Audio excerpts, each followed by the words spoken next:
ছাত্র দল করে সেই পরিচয় দিয়ে সে বলতেছে আমি ফোন দিছি, আপনি কেন ফোন ধরেননি? পরে আমি বলছি আমি কেন তোমার ফোন ধরবো, তুমি কে?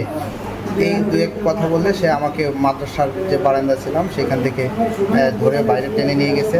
মাদ্রাসায় সিসি ক্যামেরা ছিল সম্ভবত, সেই জন্য তো টেনে নিয়ে যেয়ে আমাকে মারধর করছে। সে সঙ্গে হাতুড়ি নিয়ে আসছে, হাতুড়ি দিয়ে সে আমাকে চরমভাবে আঘাত করছে। সেবেলা অনলাইন ট্রেনিংয়ে তো তখন এই ছেলেটার নাম হচ্ছে রাসেল। এই ছেলেটা আমাকে ফোন দিয়ে বলছে আপনার সঙ্গে একটু কথা আছে। ওখানে ফোনটা রিসিভ করে বলছি যে এখন আমি কথা বলতে পারবো না, আমি একটু ব্যস্ত আছি। এরপরে সে আর ওই দিন ফোন দেয় না, পরে দু একবার ফোন দিছে, কিন্তু আমি ব্যস্ততার কারণে তার সঙ্গে ফোনে কথা বলতে পারি। 8 তারিখে সে মাদ্রাসায় আসছে, মাদ্রাসায় এসে আমাকে খুঁজতেছে।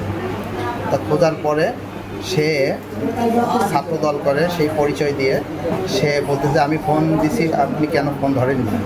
পরে আমি বলছি আমি কেন তোমার ফোন ধরবো, তুমি কে?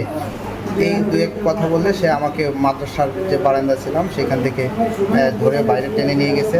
মাদ্রাসায় সিসি ক্যামেরা ছিল সম্ভবত, সেই জন্য তো টেনে নিয়ে যেয়ে আমাকে মারধর করছে। সে সঙ্গে হাতুড়ি নিয়ে আসছে, হাতুড়ি দিয়ে সে আমাকে চরমভাবে আঘাত করছে, কয়েকটা আঘাত করছে। আঘাত করার পরে পরবর্তীতে এই ছাত্র শিক্ষক তারা আসছে, আসার পরে সে ওইখানে স্থির হয়ে দাঁড়িয়েছিল।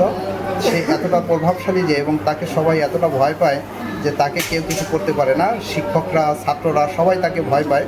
এই ভয়ের কারণে তাকে কেউ কিছু বলেনি, এবং সে এখনও তার এই পরিচয় ব্যবহার করে সেই এলাকায় ঘুরে বেড়াচ্ছে। চিতলমারিতে ইউনো মহোদয়কে বিষয়টা জানাই। চিতলমারি থানা কমপ্লেক্সে আমি তার নামে একটা রিপোর্ট করি, কিন্তু তাকে কেউ কিছু করতে পারবে না।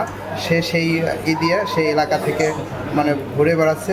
থানায় অভিযোগ করছি, কিন্তু থানা থেকে অভিযোগ করার পরে তাদের সঙ্গে যোগাযোগ করা হলে তারা তাকে খুঁজে পায় না এই কথা বলে, অথচ সে প্রকাশ্যে ঘুরে বেড়াচ্ছে।